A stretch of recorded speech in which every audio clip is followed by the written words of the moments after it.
What's good, y'all? It's your boy Brando's Life. I'm back. I'm looking at this new Lambo. They dropped a new Lambo over the weekend or the end of last week, whenever. It is a 907 horsepower, and it's a V8. It's a turbo V8 hybrid that revs at 10,000 RPM, and people were complaining because it doesn't have the V10. I don't know.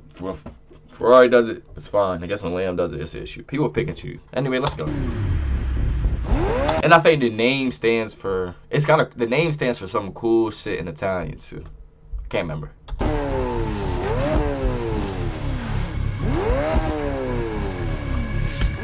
Lamborghini Temerario. Yep, it's another Lamborghini that can probably be pronounced 3 different ways, but the translation is pretty cool. Temerario in Italian means reckless. This is therefore the Lamborghini Reckless, and I like that vibe. It's also the car that means Lamborghini's entire range is now electrically assisted, which is not something you'd have imagined 10 years ago. But what's so reckless about it?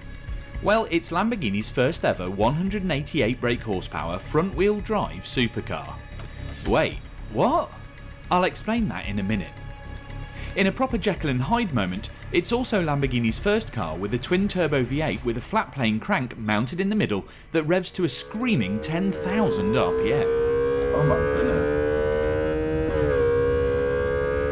goodness. Hey yo, that shit sounds, hey, wait until Gentani get an exhaust on that bitch.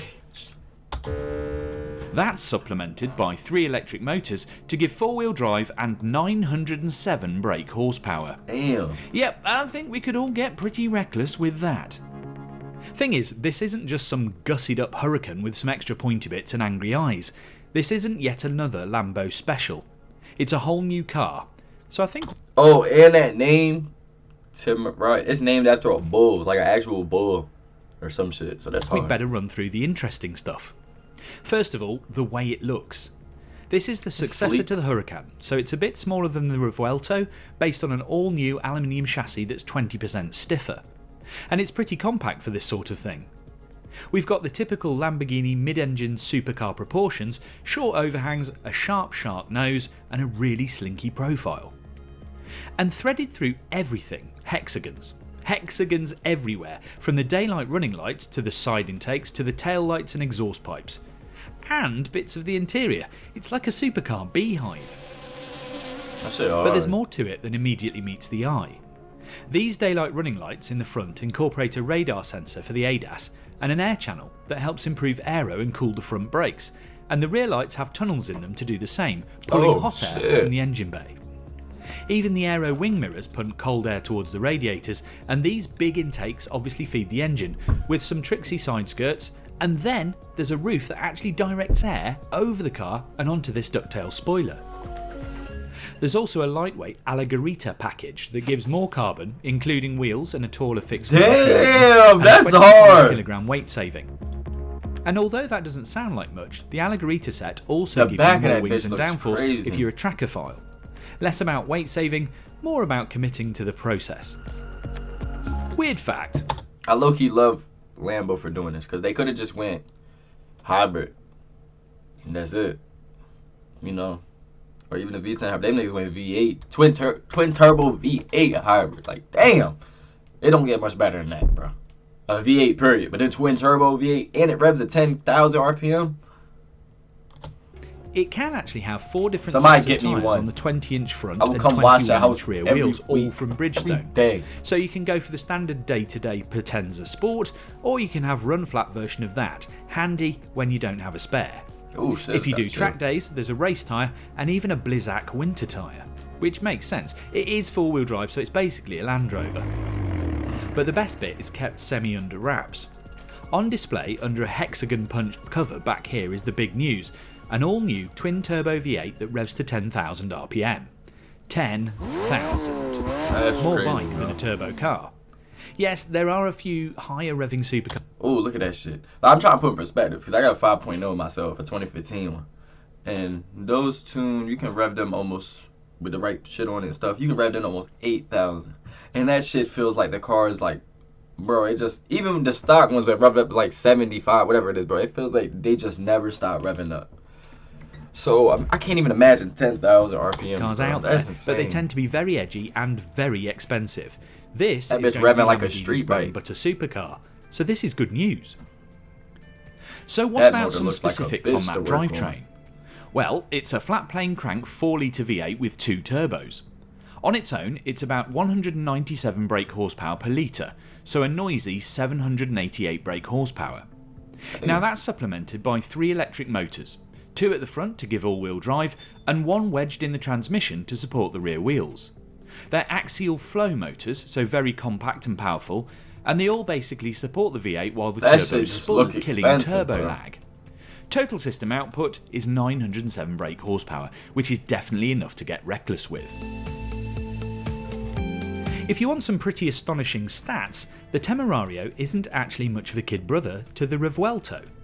With its new 8-speed paddle shift the gearbox, Revuelto, though, it'll that's do more the than one, 210 miles an hour top end, 0 to 62 in 2.7, and Bro, 0 that's to fucking 125 crazy, bro. All-wheel miles an drive hour car in doing around over 200 some miles 7.3 an hour, bro. seconds. That is a neck breaker. But what Lamborghini are really aiming for here is the linearity, smoothness and pickup of a naturally aspirated engine, but with the power of turbochargers and the instant hit of electric. It should be the best of A all bit worlds, sleek, yo. but we'll have to drive it to figure out if it all hangs A together. bit sleek looking for And real. also hear it at 10,000 RPM, which should be pretty special.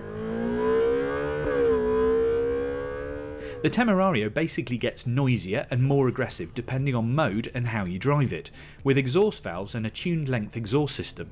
Plus, the engine mounts have actually been tweaked to let more vibrations The fuck was the exhaust moving?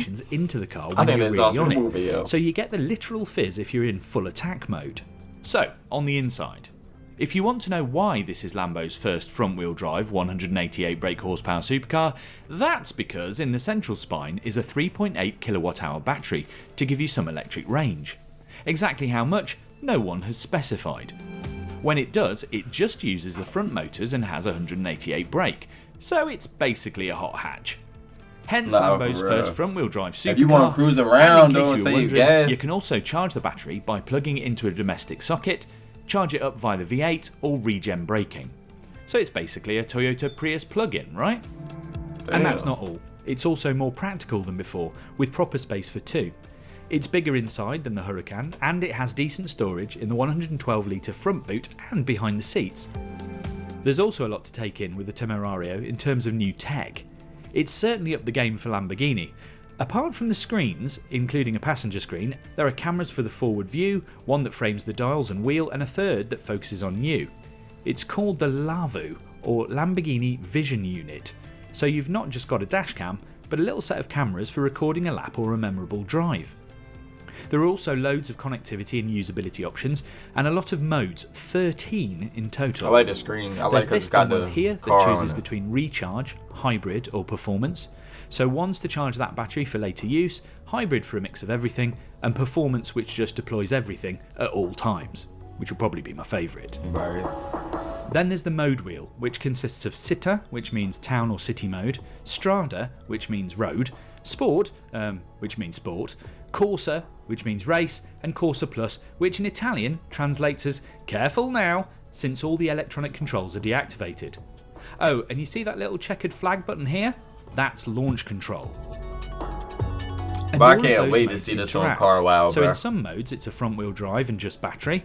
In others it's a mix of rear-wheel drive with all-wheel drive on demand. In the faster modes it's permanent all-wheel drive and full power all the time. And there's electric torque vectoring to keep the car stable and nimble, as well as 3-stage drift mode depending on how brave you feel. And a telemetry mode to record all your mistakes and lap times for full transparency on exactly where you messed up.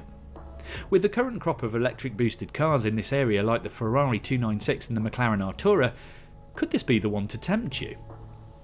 Thing is, we've barely scratched the surface here. There's loads of really geeky good stuff about the new Temerario, and it promises to be one of the most exciting cars to come out of Lamborghini, well, since the Revuelto about 20 years Bro, ago. the Revuelto. With Look prices at that likely to be a bitch. bit more than the previous Huracan, but less than the Revuelto, which one would you have? Temerario or Revuelto? I ain't gonna lie. If I had the money, nigga, I'm getting the Revuelto though. Look at that. That is one of the best looking cars they've ever made, bro. Like they really put they foot in that. They did. But yeah, that new Rivalto or whatever, bro, that shit's hard. I mean, not Rivalto, Temerario, whatever it is. That shit is hard.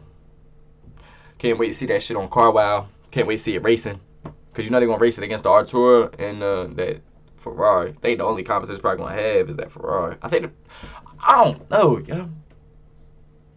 I don't know. But anyway, y'all, let me know which one y'all would pick. If I had to pick one, I'm picking Rivalto.